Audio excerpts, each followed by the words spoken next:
All right, 1 Peter 4:10 says this, just as each one has received a gift, use it for what reason? To serve others as good stewards of the manifold grace of God. Manifold means many, many graces of God. What that idea is so these gifts that we have are flowing into them. They're flowing into many, many gifts. You know, Paul talks about that in Corinthians. I'm not going to go there on this part, but he says, excel in this grace as well. And what is he talking about? He's talking about giving. So giving is a grace, and we'll find that in the gifts. But the thing is do you know your gift? Now, I'm not against spiritual assessments. I'm not against spiritual gift tests. You will never, unless I really feel strongly about it, you will never have me give one to you. Because I'm like, it's kind of weird that I have to circle A, B, C, or D to find my gift. I've always found that weird. I'm like, dude, just take it to prayer. And that's just been me. I was like, take it to prayer, read the scriptures. Also, I think it'll become clear about it. But the thing is we do, each and every one of us has a gift. And I don't care how young you are, how old you are. I pray for my kids all the time in their gifts. The thing is like I recognize them. I told my oldest son this before. I said, it wasn't that long ago, I said, I know what you want to be. I get excited about other things. I said, but I'm going to be honest with you. I do pray, hey, God, if you want to make my son Lucas my kid's pastor, I'd be all right with it. Because he's got a gift. I'm sorry, kids just run around and he plays with, he gets along with so well. Like, I can't do that. I see him with his brother at home, and I'm like, it's like exhausting. And I'm like, he just does it with such ease, usually. I know they fight. They're brothers. This is going to happen. I fought with mine a lot, too. But the thing is like, each of us has a gift. And we got to learn it. We got to figure it out. Because the thing is like, it benefits others if we use it. And I want to go ahead and go to the first list, and I want to touch the easy list first. Is that okay? I feel like this is the easy list. This is by far the least controversial list of ministry gifts, and that's in Romans chapter 13, because we are going to talk about the spiritual gifts too. I'm going to touch into those today. Not to be divisive, never want that. I think they get to be divisive just because people make them divisive, but they don't have to be, because if it's a gift from God, how many know it's actually a very unifying thing? God is not a divisive God. But anyways, Romans chapter 12. I'm sorry. I'm looking at 13, but I'm supposed to be on the left side. Chapter 12. It says here, in verse 3, for by the grace given to me. Notice again, it starts with the grace. He's even got this fear that he's supposed to operate within. He says, I tell every one of you, here's some advice. I don't care how young you are, old you are, but especially if you're younger. Can I just say it? When I was younger, this was a struggle for me. Not to think of himself more highly than he ought to. How many of you ever had that problem when you were younger? Little pride, I'm pretty awesome, I'm pretty good. You overestimate your abilities. Like, I'm the best. Like, everyone as a kid, like, I'm going to be like Kobe Bryant, or I'm going to be like Michael Jordan, or I'm going to be the next Patrick Mahomes. And you're like, as an adult, you're like, yeah, you go do that. And you turn around, they're not that good. And it's just even you get to high school, you see that, and you're just like, But eventually you start sobering up, and you begin, usually, through life, if nothing else, life experience will sober you up, amen? How many can attest to life experience going, okay, that was a pipe dream. Where did I even get that from? Like, my gosh, it's called learning the hard way, right? We've all done it, but I like this. He says, not to think of himself more highly than he ought to. Instead, I like this, think sensibly, or soberly, whatever translate, as God has distributed a measure of faith to each one. He's trying to teach something here, and you're like, wait, so we all have different measures in a way? Yes. But you're going to listen how in just this next verse. See, now we have many parts in one body, and all the parts don't have the same function.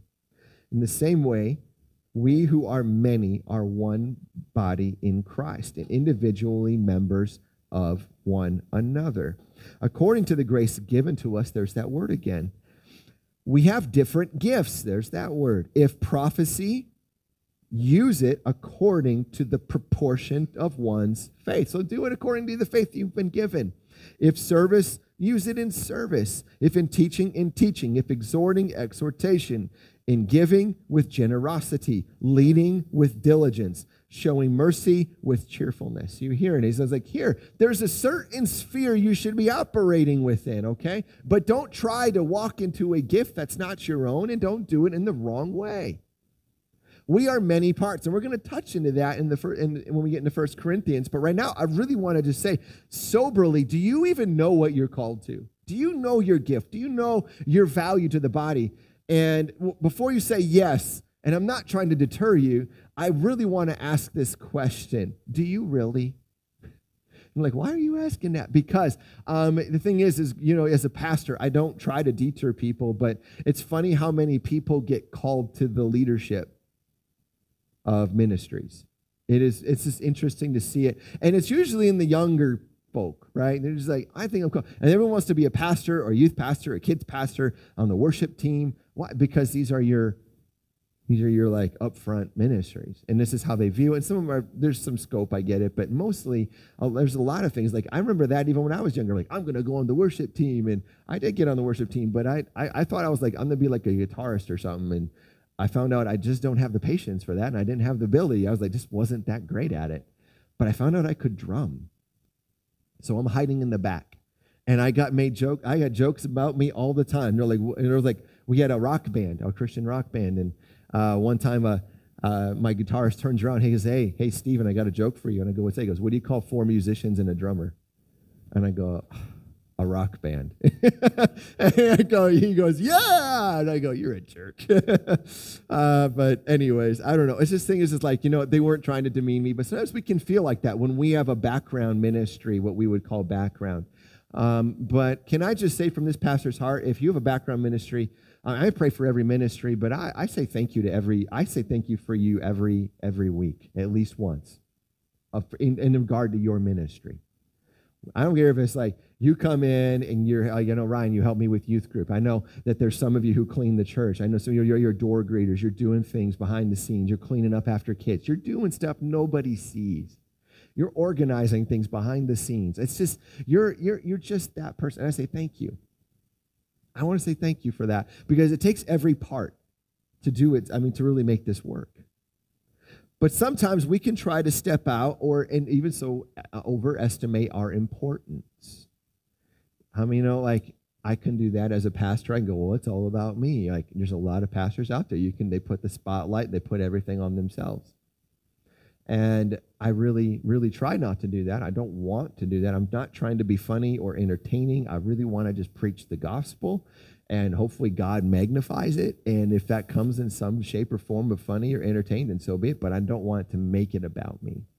And what we want to do is to really make it about others. Did you hear the reason in Peter what we were supposed to do? It's to serve others. It's to build, which we're going to read in 1 Corinthians, it's to build others up. It's for the common good that we go ahead and find our gifts and walk in them. So, and some of you, and this is not an exhaustive list. I want you to know, well, I don't know if I have any. I want you to know this is not an exhaustive list. This is just a list that he's just trying to say, hey, you get the point of what he's trying to say here. If you're going to do it well. Like if you have the gift of giving, you can see where faith is in that word of generosity. In leading, you can find faith in that because you're going to get stretched to be diligent. To show mercy. How many of you struggle sometimes? You're like, oh, I have the gift of mercy. Well, then do it with cheerfulness and not go, oh, they did it to me 1,000th time. I just can't do it anymore. It's like, no, do it with cheerfulness. Your faith should cause you to excel in that area. And that's one way you can find out what is your gift. What are your strengths? And I would say know your weaknesses and know your strength. One thing that I will say, if I can teach you one thing today, it would be like, the worst thing I have found is not unguarded weakness, it's unguarded strength. Man, when I have stumbled in my strengths, I have fallen the hardest. It's going stupid. Because you thought you had the area down, and now when that strength that's unguarded, you just fall in it. All of a sudden, like if it's not guarded well, and it's because if you don't guard it, you're not really having a sober thought. You're kind of thinking more highly in this area. You can begin to attach your identity to this strength. And all of a sudden, so when it comes out and the rug's pulled out of that place, what begins is everything's shaken. A good example is COVID. I remember hearing a lot of pastors, they're just really good preachers, and they're going, I can't do what I'm called to do, and I'm really having an identity issue.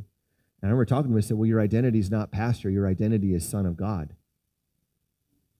Stop elevating that. I go, that was your strength. It's your strength. Yes, guard it, but it's not who you are. And you got to guard it. And the enemy took that and he's using that against you. Don't let that happen. I go, we get shaken in those areas. I've learned that. But the thing is know your strengths, use your strengths, guard your strengths. But I say, do you even know them? What are you willing to do? Because here's the thing that I've also learned. If you're not willing to serve in the smallest ways, you are definitely you're not suited for leadership in any way. I remember telling my pastor, I said, I'll just clean toilets. I really don't care. And I was very upfront. I hate cleaning toilets, pastor, but I will do it. I remember I got saved. I was like, I just wanted to do something. I didn't care what it was. I said, just let me, I know I'm saved for a reason. I know God's got me in this for a reason. And I was 15 years old, so I was very clueless. I had no clue what to do. All I saw was pastoring, and right off the bat, I said, I can't do that.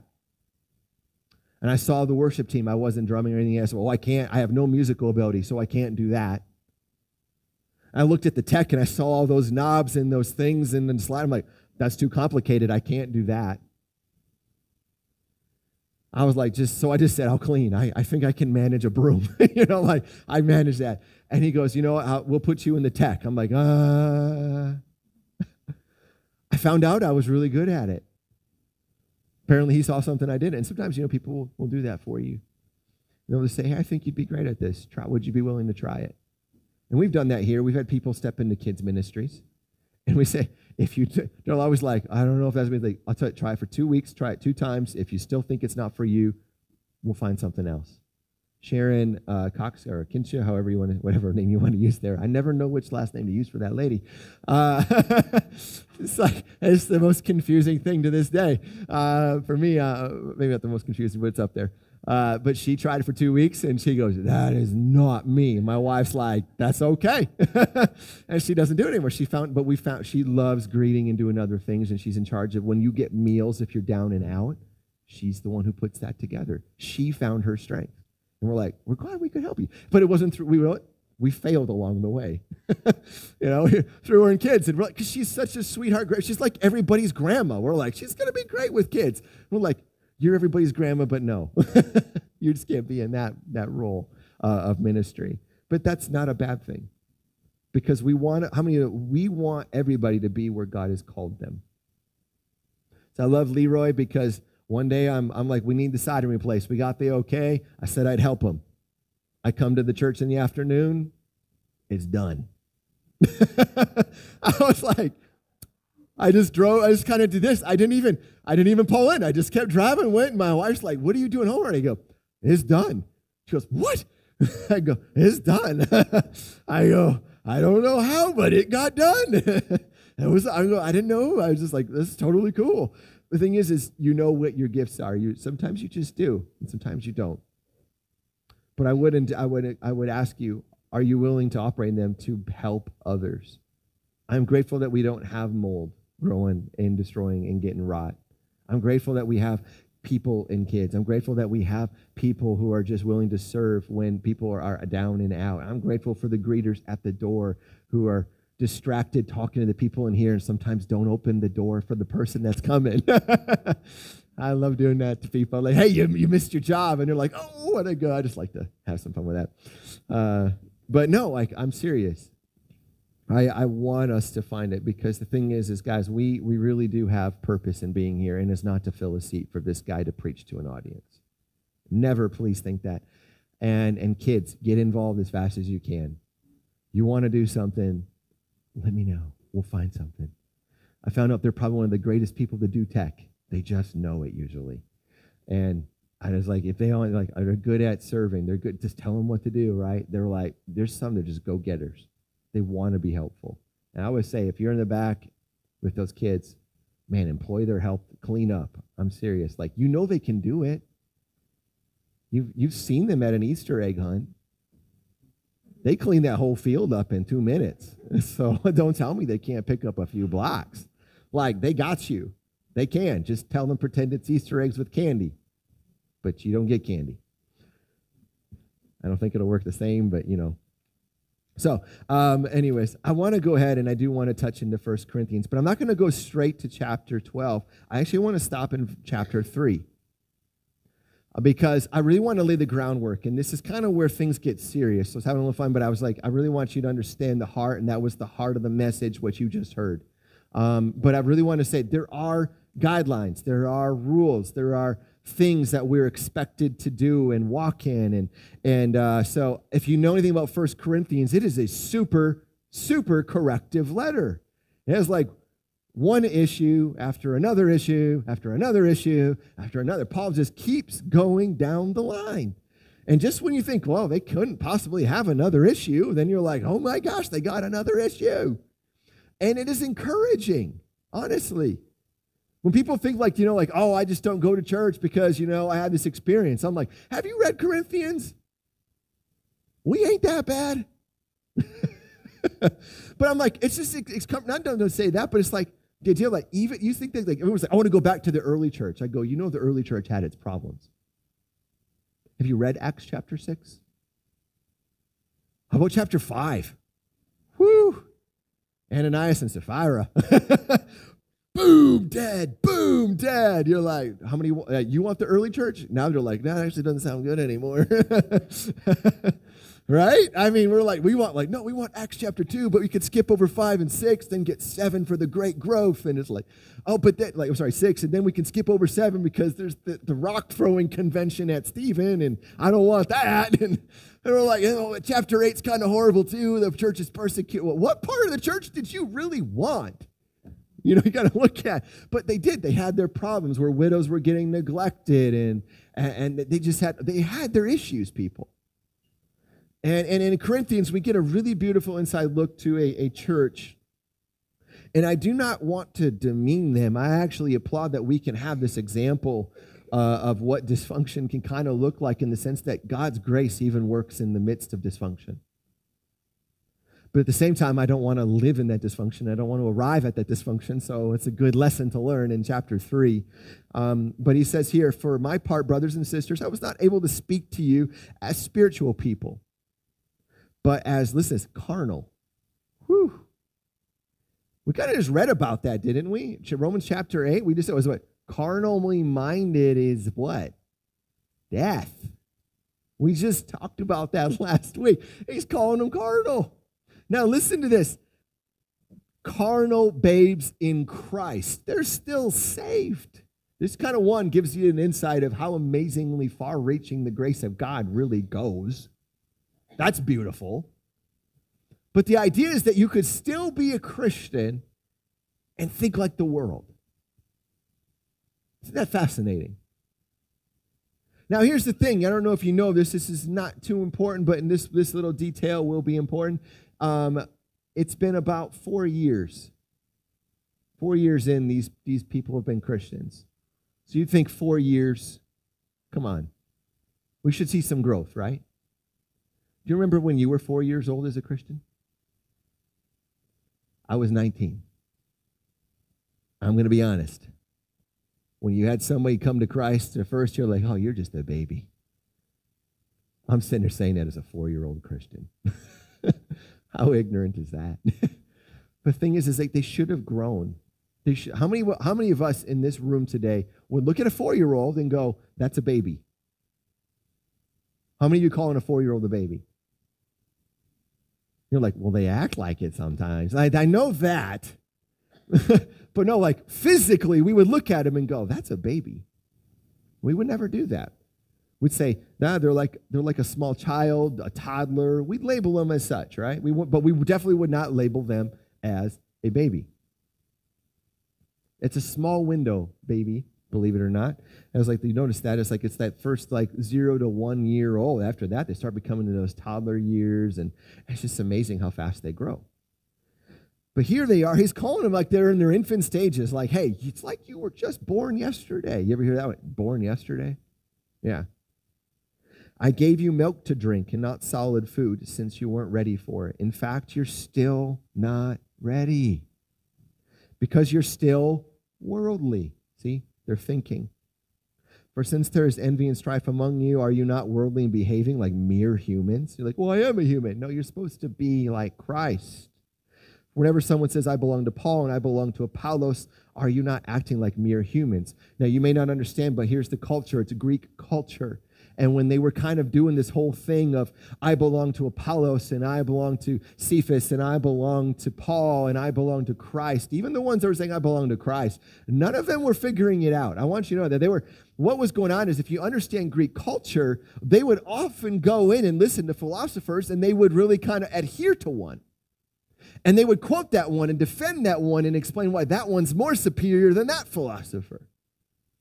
So you got like Hermes over here, you got Socrates over here, you got all these guys, and they were used to that in their culture.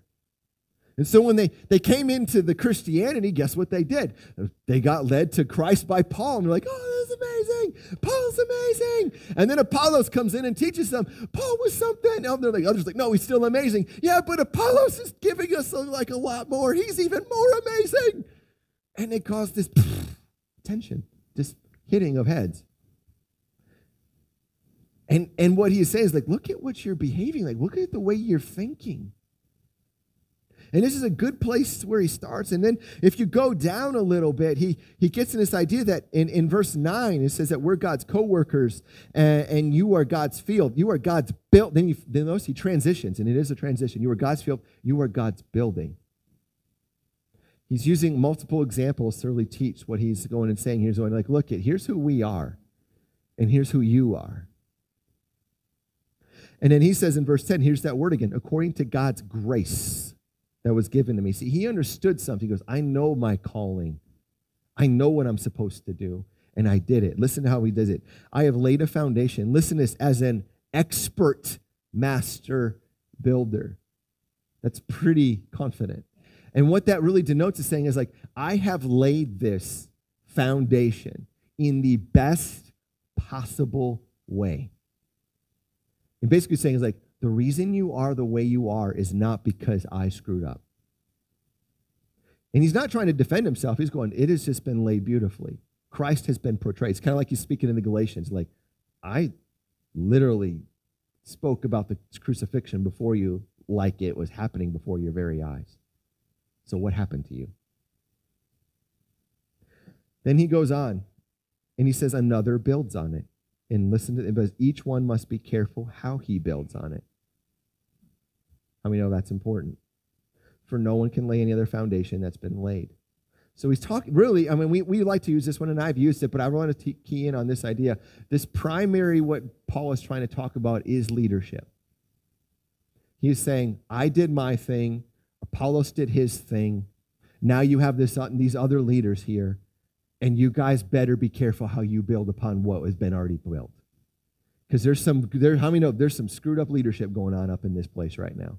They're causing they're causing them, and you got false teachings, you got these things bombarded, you got to get like all this stuff is coming in. And it's being taught, and it's getting ugly, and Paul has to defend himself at multiple moments that he writes to the Corinthians because of this leadership. And so he's trying to say, hey, guys, and he's not mad. He's like, be careful how you build. Just because you're a leader and you think you're doing right doesn't mean you are doing right. And I'll go ahead and I can extrapolate that to everybody here and say, be careful how you build this house. You're joining with me. But notice here it says that you are God's building. You is in the plural tense in the Greek. So he's not just saying, you are God's building and you are God. So he's saying, you are God's building. Do you not understand that what happens over here affects over here? He's already setting that up. This whole letter is to a church and is not to be thought about individually. So, like, as much as like when you're here or when you're gone, everything you do, imagine it. Imagine if we took that seriously. Everything you do or don't do affects somebody. Every time you show up, every time you don't show up, every time you minister, every time you decide to sit on your hands, every time you just don't or do or whatever, good or bad, doesn't matter, good or bad. Think about it. Man, I have the power to affect people. And that should be empowering. And it should be a little daunting because it's a responsibility. We understand that in the family unit, don't we? Do we teach that to our kids? What you do affects others? Do you teach that to your kids? I mean, come on, right? I mean, we have to. That's something you try to do because we know that most of society's problems is what? Just the me thinking, isolation. Well, it doesn't hurt anybody. I'm not hurting anybody. Yes, you are. You're just thinking about you. You think you're so isolated, but you're not. The isolation mentality. And it's only getting worse with technology, with phones. It's just that way. We're less connected than we've ever been. It's kind of sad to think. But it's why depression's on an all-time high. Anxiety's at an all-time high. We are more connected to the wrong things. We're looking at the bad news. We're looking at things and comparing our lives to things like, wow, why don't you look at Christ and compare your life to Christ and get after him and look at people and love people? I'll tell you what, your life will get a lot better very quickly. But when we go ahead and we go down to the world's level and talk like the world and act like the world, well, I want to say, what good are we really ever going to do for the body of Christ? Because if you don't address this is why I wanted to address in chapter 3. I tell you what, are you carnally minded? Where's your mind? What do you think on? Because it's the third group of people. You have to get rid of the chapters, but there's 3 groups of people that Paul addresses in chapter 2, and then we just read the verse 1. There's the spiritual people, there's the people of the world, and then there's the carnally people in Christ. He literally puts this third group in there. And he's going, you're not spiritual, although you kind of are. You're not worldly of the world. You are spiritual people who are carnally minded. You're like, how is that even possible? Exactly, it shouldn't make sense. This shouldn't be. Paul's just as dumbfounded as you. Like, how are you even doing this? And he corrects it, of course. But you do, if you read through Corinthians, you see all of this. And I want to go and touch this. This is how Paul really talks about himself. I just want to touch on this quick. In 1 Corinthians chapter 4, he says that we are servants of Christ. He's talking about Paul, Apollos, and Cephas, so the 3 that they were dividing among. And you look at the word servants in the Greek, and I'll spare you the word because also I'm not a Greek scholar, but it means under rower. Do you guys know what an under rower is? They are the ones that were in the bottom of the ship rowing. It was hot. It was the smelliest part of the ship. You were normally considered the lowest on the totem pole, and you often worked the hardest and got the least amount of rations. It was just a dishonorable position. And Paul goes, that's what I am. That's what Apollos is. That's what Cephas or Peter is. We are not these great guys that you think. We are the guys in the rowboat underneath doing the hard labor. That's his view. And he talks about that idea of judging himself, all this, and da-da-da-da-da. And then you get into chapter 5, and he goes, man, then you see the sin issue that's in the church because of this carnal-minded stuff. They have their own idea of what love looks like, and they're putting up with a man who's sleeping with his stepmom, and it's totally messed up. And they're just like, he goes, you're arrogant. He calls them arrogant, and he calls them boastful, and he says, it's not, what are they boasting on? The idea that, oh, we can love people through sin. Well, you're loving in a way that God said not to love. This guy's calling himself a believer, and he's walking in this stuff. He's not a believer. You kick him out. That's why he closes the chapter with saying, hey, I don't judge the unbeliever, but I will certainly judge the house of God. I will judge the believer. And I have judged him. Hand him over to Satan. And then you read in 2 Corinthians how he says, all right, it's been enough time has gone by, restore him. He's sorry over his sin. So obviously they listened. We know that from 2 Corinthians. But we also find that God's way worked. You don't walk out of you don't walk in your own definition of love, in which we're going to get, and we're going to say, what is God's definition? Excuse me. Before I get into his definition, let's go to chapter 12. Concerning the spiritual gifts. I love these. When God gives something, we know that it's for our good. And I do want to say we have no need to be scared of these. I have not taught on these. I don't think I've ever taught on these since I have been here. So this is a first for me. And people have asked me, like before, I've been asked multiple, why don't you teach on these? I go, it's not time yet. I go, and they'll go, what do you mean? I go, I do not want a 1 Corinthians disaster of where we misuse the gifts.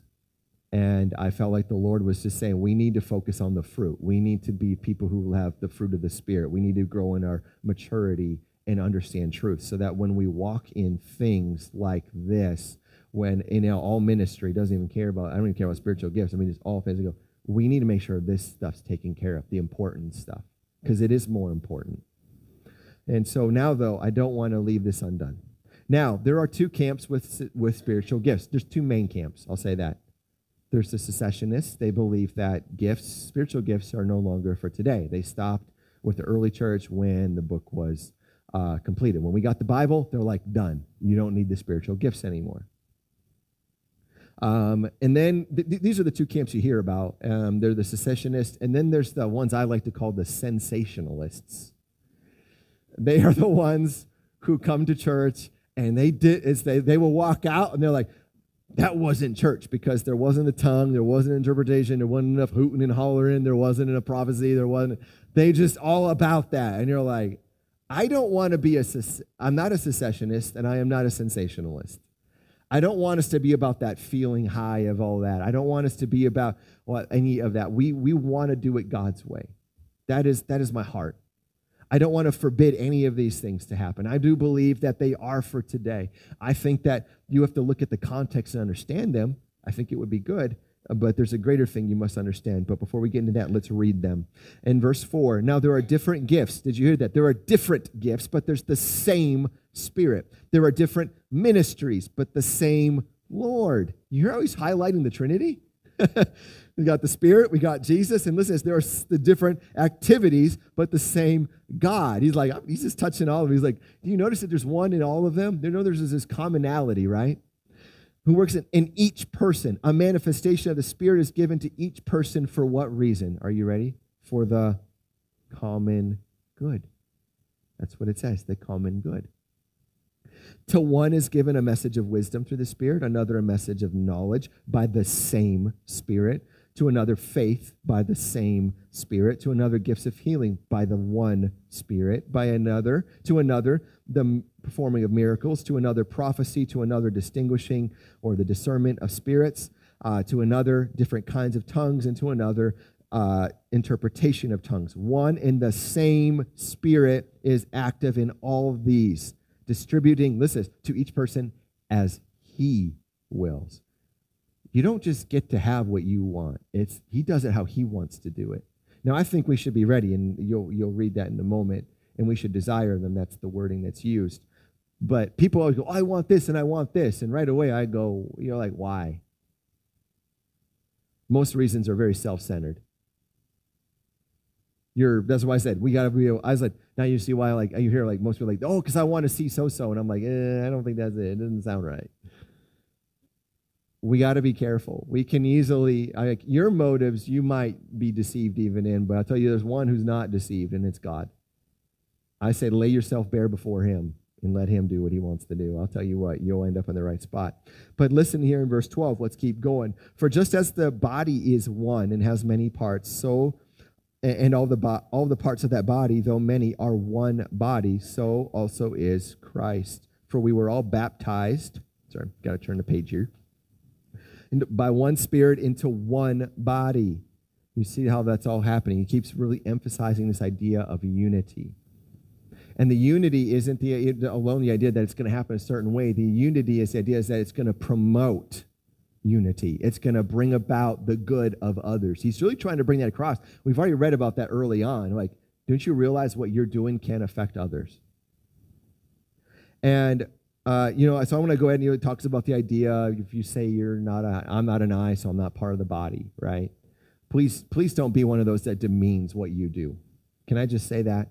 Please don't demean any gifting. Don't demean any ministry. I don't care what it is. Everything's important. Everything matters. I'll tell you, otherwise, why did God put it there? You'd have to answer me that.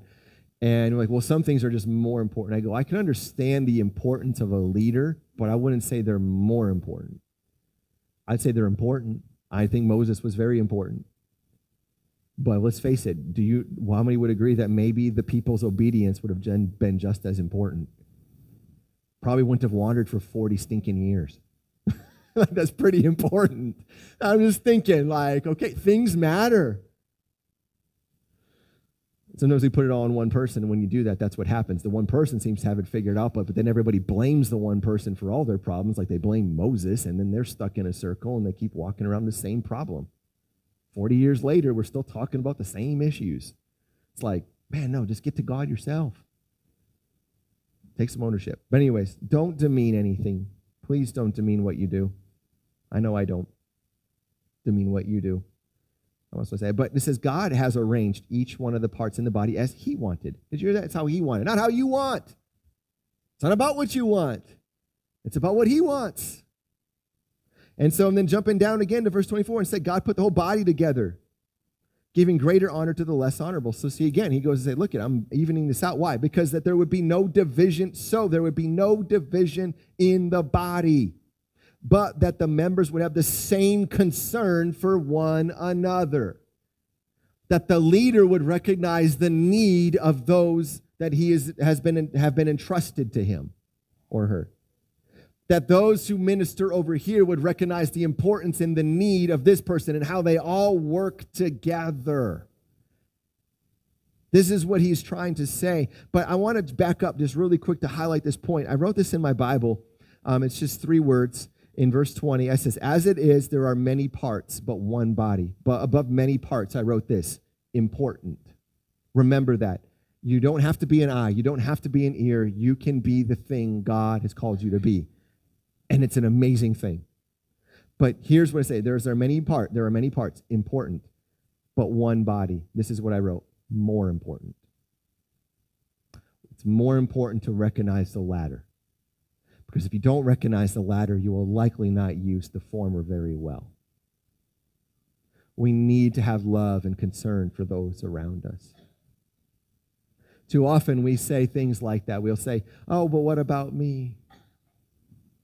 You know, I don't comment much on Facebook anything, but I'm part of this dad's group, and so you hear a lot of complaints about marriages in this dad's group, and they're looking for advice, and so I'll just throw every now and then, I think I've thrown out 2 times. I've thrown out my advice, and it's like the most liked advice, and I'm like, they have no idea I'm a Christian, because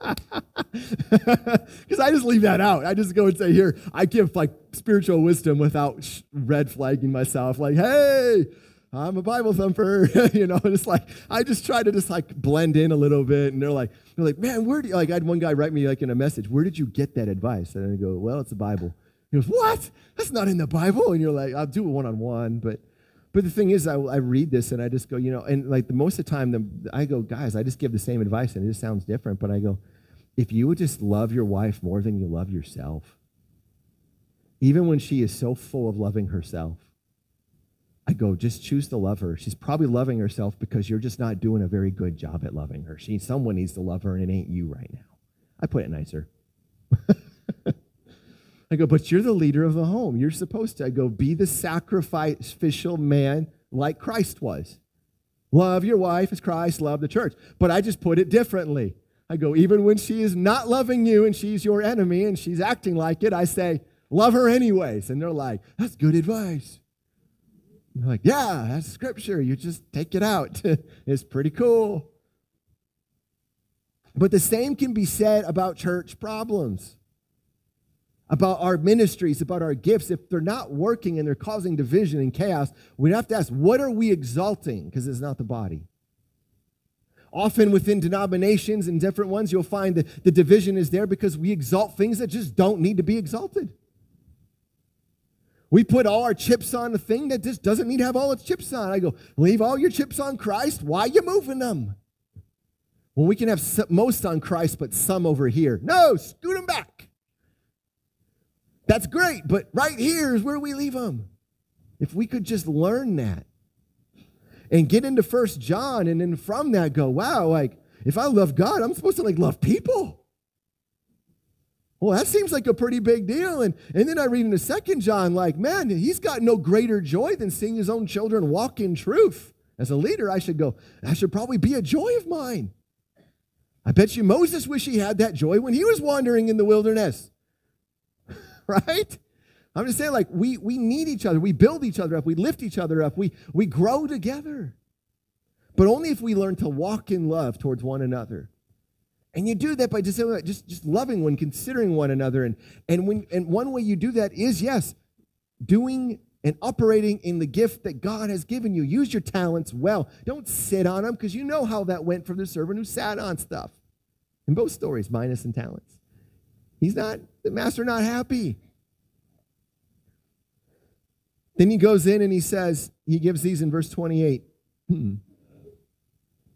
This is God has appointed these in the church. First apostles, second prophets, third teachers, next miracles, gifts of healing, help, leading, leading, and then varieties of tongues. So he lists a few more things. Now, I'm not about a fivefold ministry. I've never been about that. That's like a term that came out in the 70s. I always look at I always saw these as successive. Like, apostles were always sent to areas where the church was not founded. That's the idea of the apostle. And even Paul says that I will not go to a place where it's already been established. They would always go to places it wasn't established. So they would go ahead and they had the authority, as Jesus gave them, to really speak the truth and set the parameters of truth. Prophet would come in, confirm the word, and you would see the miracles of God and amazing things. You're like, oh yeah, and then all of a sudden you'd get the next ones. You'd get leaders like pastors and teachers coming in, and they would go ahead and they would begin to structure and set up the church and teach its doctrines. And you kind of just start seeing how all this kind of flows and trickles downward, but they all matter. Now, he notices, he says, are all apostles. I'm sure in his day, everyone wanted to be an apostle. Like, oh, they have like the ultimate authority. Second, prophets. Third, teachers. Next, miracles, gifts. I was reading again. I was like, but are all apostles, are all prophets, are all teachers? Do all do miracles? Do all have gifts of healing? Do all speak in tongues? Do all interpret? And the answer you can put behind every question is no, thank you. No. No, nobody does all of that. Not everybody is going to do the same thing. He's obviously well established that in chapter 12, right? The eye and the hand, we're different, we're many, we have many gifts, one body, you're separate, you're different, but yet you're one body. He keeps coming back to that idea. And then he gets into 13. He does say to desire the greater gifts at the end of chapter 12, but he says, here's how you desire. Here's the best way to desire a gift. And he talks about love. Because he says, if I speak with human or angelic tongues, but do not have love, what am I? It means I can know all the languages of the earth and speak them all and speak even the languages of heaven, but if I don't have love, then the gift of tongues does nothing. I can have the gift of prophecy. And listen, I can understand all mysteries and knowledge. So I can walk in three. I can prophesy, have wisdom, the word of wisdom and the word of knowledge. I can walk in all three of these. And you know anybody who's walked in all knowledge, all wisdom, and all understanding? Have you ever met anybody like that and has walked in all of it? Like all? No. Obviously, we know these are hyperbolic statements. He's trying to establish a point here. He says, but what? If I can even have... He says, even if I have faith, all faith to move, he's trying to use that to move a mountain. But I do not have love. What does he say? I love this. I am nothing. You're not even a body part. You're nothing. He's trying to, it's like, this is some strong language if you get it in the original. And if I give away my possessions, now he goes in to say, look, you can even have acts of love without love. How many know that? My body had been ordered to boast. You're like, look at what I did. I love greatly. But I do not have love. Not only am I nothing, I gain nothing. Then you get into this idea of love. And the thing is Paul is not giving a definition of love to simply give a definition of love. He is trying to establish the importance of it to get their eyes back on what's important. And I love this part because this is a section where you can literally take out the word love and put God in, and it still makes sense. Because how many know 1 John 4:8? God is love. And how many can say, listen to this, you won't get sick hearing this. Listen, God is patient. How many agree to that? I don't know if you can get like, man, you're like, yeah. God is kind. God does not envy. God is not boastful. God is not arrogant. God is not rude. God is not self-seeking. God is not irritable. God does not keep a record of wrongs. God finds no joy in unrighteousness, but rejoices in truth. God bears all things. God believes all things. God hopes all things. God endures all things. God never fails. Makes sense, right? You're like, why are you doing that? Because here's the thing. You need to know that you don't walk in this, but we need to strive to. But you put your name in there and see how far you get down the list before you want to throw up. Listen, Stephen is patient. You can almost start going, okay, Stephen is kind. Stephen does not envy. And right there, I'm already starting to feel like this is nasty. Stephen is not boastful. Stephen is not arrogant. Stephen's not rude. Stephen is not self-seeking. Whatever. We all stumble at these. And what he's trying to teach is that we need to start learning to walk in a beautiful, perfect form of love. And we touched on that a few weeks back. I think we were in Matthew chapter 5. We went through that idea of what it means to be perfect as your Father in heaven is perfect. The whole idea was love in that chapter, if you see it. It's pretty neat. You wouldn't have adultery. You wouldn't have fornication. You wouldn't have to make oaths and to keep your word of I promise. You love your enemy. You love like that, I guarantee you. You walk in perfect love. Tell me one time you will sin, and you will not find it. And then, of course, you get to the end. Stephen never fails. What? No, not only like how many of us could say, I could never put my name there? Everyone in the room, right? But then you get to the end, he talks about how these things are temporary. These gifts that you are going after, they're temporary. But one day we're going to arrive in heaven and we're not going to need them. There's no point to tongues. There's no point to prophecy. There's no point to any of the gifts. Why? Because you're in the presence of Jesus and everything is perfect.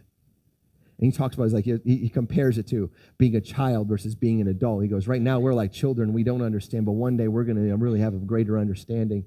And that is heaven. We will have an understanding that we have never had here on this planet. And he's trying to help them understand, like, this is where you're at right now, and this is why you're acting the way you're acting. And you're like, well, how are we acting? Because he talks about, but the greatest of these is love. That's what chapter 14 is about, and I want to close with that as fast as I can.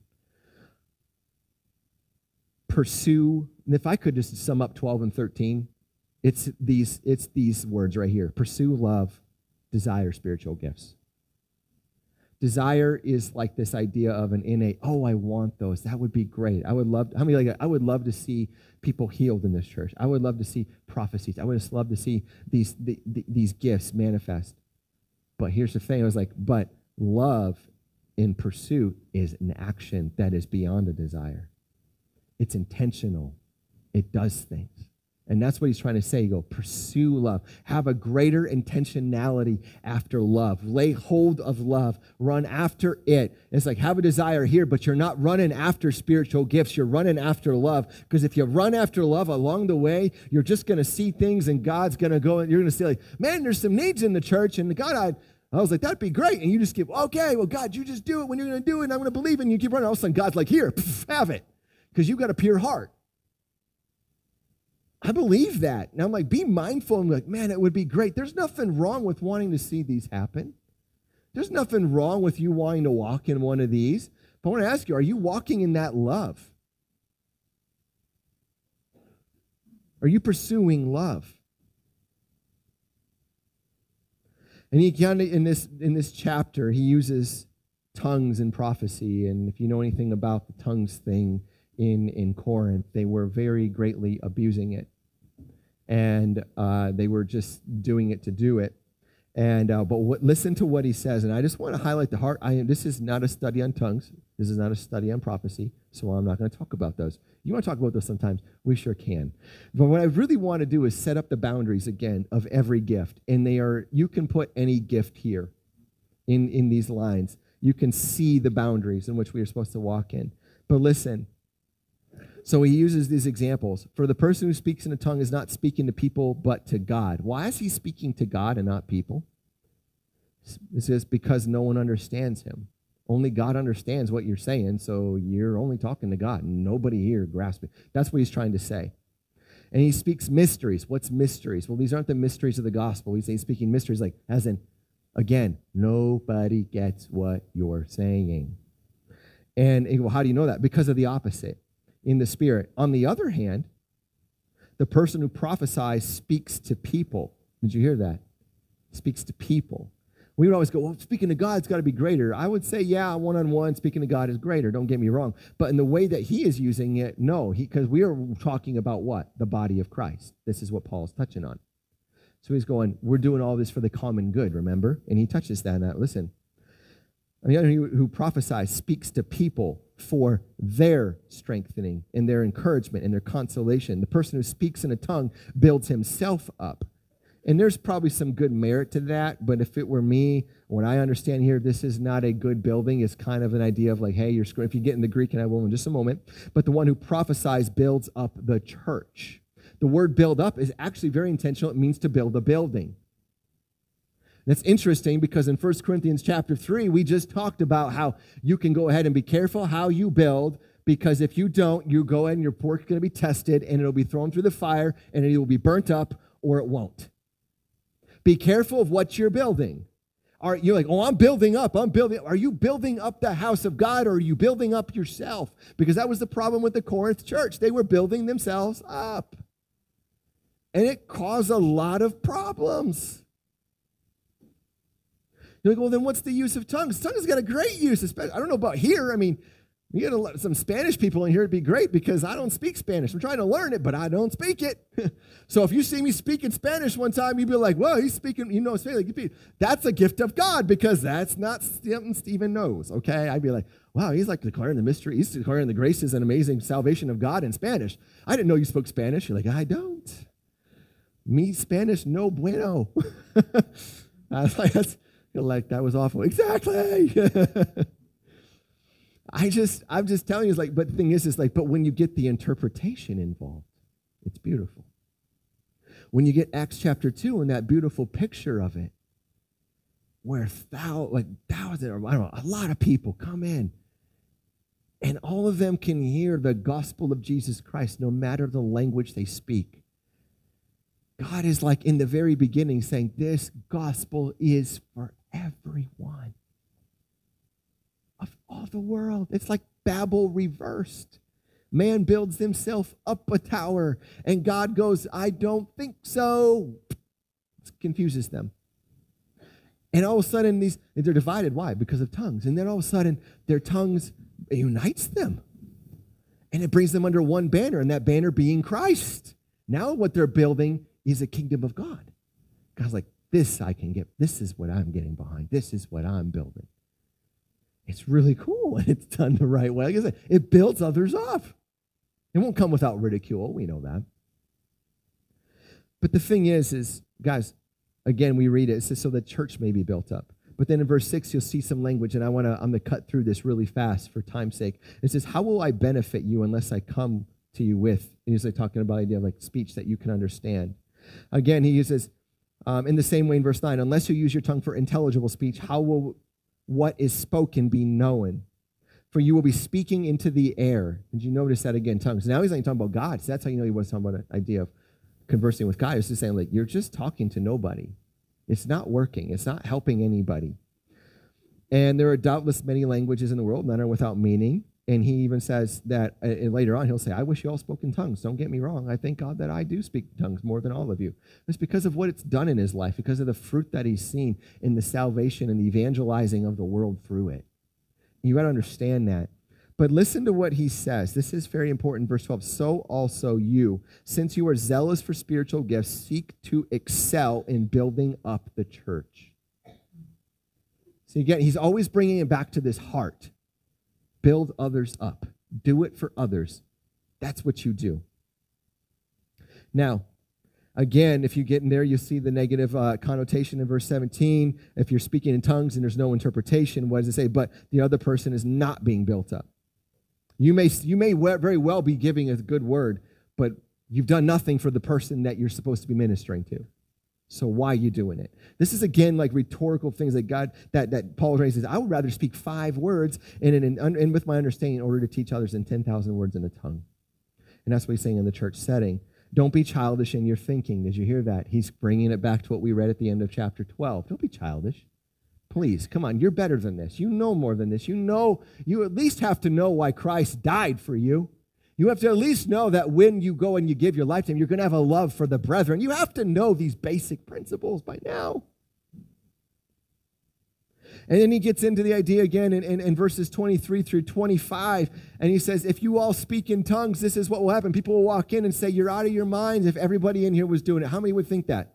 You walk in and the rest of us are just going, speaking in, I don't even care if they're real languages. They're just nuts. Because it's just too much going on at once.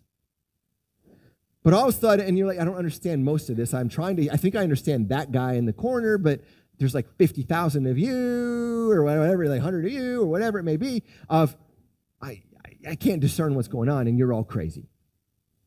That's what it says. But it says, but the one who prophesies, listen, it says, he will come in. Even though prophecy is not for the unbeliever, this is how powerful prophecy is. It says about it, it says, the secrets of his heart will be revealed, and as a result, he'll fall down, face down, and worship God, proclaiming God is really among you. Isn't that what we want?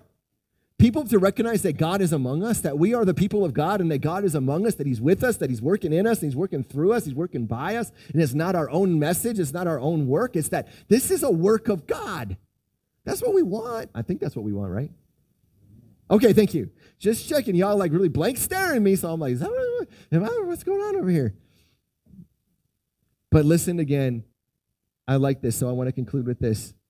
What then, brothers? Whenever you come together, each one has a hymn, a teaching, a revelation, a tongue, or an interpretation. Everything is to be done for building up. Everything is to be done for building up. And I want you to go and help you. I want you to understand you don't have to be afraid of the gifts. Some people are. They're like, you ever pray for somebody and they're like, I don't know if I want this because I feel like God's just going to take control. God's not that God. And it shows this because it says even here, it says in verse 28, but if there's no interpreter, if there's no interpreter, the person who speaks in tongues is to what? Keep silent. Well, no, I have a tongue. Well, no, notice it says keep silent. It's not denying it's not denying the fact that you probably have one. But if there's no interpreter, what's Paul saying? So you have the control to be quiet. And if that's not enough, verse 32, and the prophet's spirits are subject to the prophets. Again, what is he saying? You have a prophecy, but you can stop and start whenever you want. And you'll see that in the example above that he gives. If someone speaks and another one says, I got one, you sit down, you stand up, and in turn do it. As in, you are in control. God does not take away your free will when you're walking in these things. I want you to understand it. I think there's a comfort in that. The idea that you can walk out the things of God and you're not out of control. It's not going to be abused. It's not going to be hurt. You're not going to cause any pain. You can literally walk this thing out. And the beautiful thing is even if somehow maybe you mishear, let's just say you screw up. Hallelujah, you're in a body of believers that better be in abundance of mercy and say, we get it, you're human, you'll get no problem at all. How many of us would probably say that's fine, right? If we screw up and if the person screws up and owns up, we're just going to go 70 times 7, bro, right? Or sister, I don't know. You're like, I forgive you.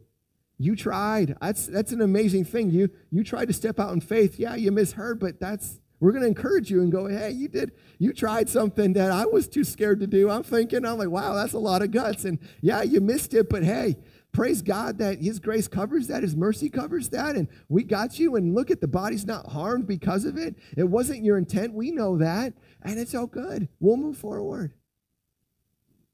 No harm, no foul. See, that's beautiful. So isn't it nice that you're not so powerful that you can ruin the plan of God for this place? That's got to feel good. It's got to feel really good. But again, so here's my points. 1, you have a gift. You have a talent. Use it well. Don't try to operate in someone else's talent. Don't try to operate in someone else's ability. Another thing, when you do it in love. Always in love and through love. You better be walking in love. And number 3, this is how you know you're walking in love, because you're pursuing love. That's your main focus. You're like, I'm just going to love people. When people tell you, like, you need to stop loving me, you just go yourself, I'm going to love them harder. You appreciate that one, Daniel. That was from the office. I'll love them harder. It's like, yeah, I'm just going to love you harder. This is how it's going to go. It's paraphrased, but still. What I want to say is, you know what, guys, we can be somebody. We can be a body that walks in everything God has for this place. But you got to, have that humility to do what God's called you to do. Not what you want to do, but what God wants you to do.